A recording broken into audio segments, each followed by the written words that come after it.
Hello, welcome back to Tiny Remedies Big Impact Exploring Homeopathy for Children. My name is Dr. Sierra Kneller.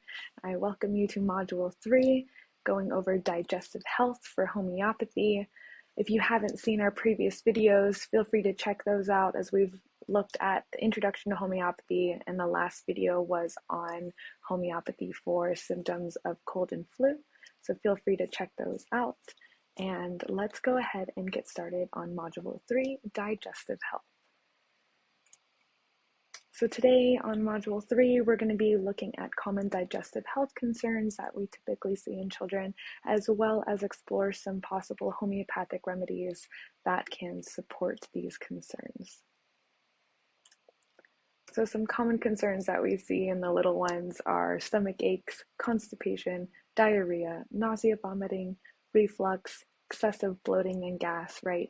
So how can homeopathy support these symptoms? Well, by matching the way that these symptoms present in your kiddo to the symptoms of certain homeopathic remedies, these tiny doses, highly diluted doses, can be a stimulus for bringing your child back into health. Just a reminder that finding a root cause to many of these symptoms is super important. So speaking with your provider, naturopathic doctor, or homeopathic doctor can be super beneficial in getting the right support that you need. However, in the next slides, these are educational slides just so that you have a brief overview of what is possible and how homeopathy can support these symptoms. Just another reminder that homeopathic remedies are not a one-size-fits-all. They should be chosen based off of your child's individualized symptoms, overall health, and specific indications. Again, that's what makes homeopathy so unique. But just so you know, the following descriptions that we'll be going over these common remedies are just for a general overview and for learning purposes. Okay, so let's go ahead and look at some of these common remedies that I utilize in my practice that are really supportive for these symptoms that we just went over in digestive health concerns. So this first one here is Nux vomica. Their stomach aches usually are caused by overeating, indigestion, or having a lot of spicy or really rich foods.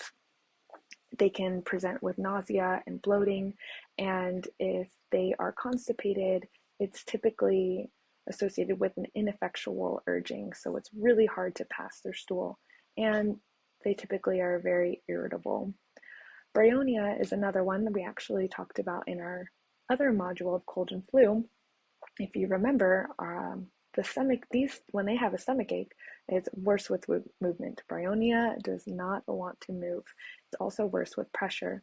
When they are constipated, their stools tend to be really dry and hard, and they desire rest and stillness. Then we have arsenicum. Their stomach aches are accompanied by diarrhea, vomiting, anxiety. It's a great food poisoning remedy when it's kind of coming out both ends, right?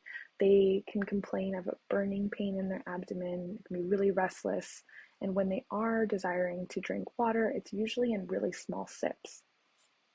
Arsenicum patients are typically worse at night or after eating and drinking. Then here in number 4, we have lycopodium. Lycopodium typically presents with a lot of gas and bloating. Indigestion, that bloating can look like a distended abdomen where they won't want anything tight around the waist. It can be a lot of belching. They crave sweets. After eating, they can feel full really quickly and pass a lot of gas. Then we have podophyllum here at number 5. Podophyllum is great diarrhea remedy, and their diarrhea tends to be explosive, watery, offensive smelling. They can have abdominal pain, bloating, and weakness that's associated with the diarrhea, and they can have that rumbling sensation in their belly as well. And then last here at number 6, we have phosphorus. They typically complain of a burning stomach pain, and it's usually accompanied by nausea, vomiting, and diarrhea. They really want cold drinks, and they can say they have this emptiness feeling in their stomach, and it can be worse before bedtime. All right, and that is the end of Module 3. Thank you so much for joining me in this third module as we went over some common remedies and how they can be supportive for you and your children by looking at these certain symptoms that are in each of these common remedies. So with that, I hope to see you in the next module. If you have any questions or comments, feel free to leave them below. For more information, follow the links in the description. Again, my name is Dr. Sia Kneller. It has been such a pleasure to have you here with me, and I hope to see you in the next module. Have a great rest of your day.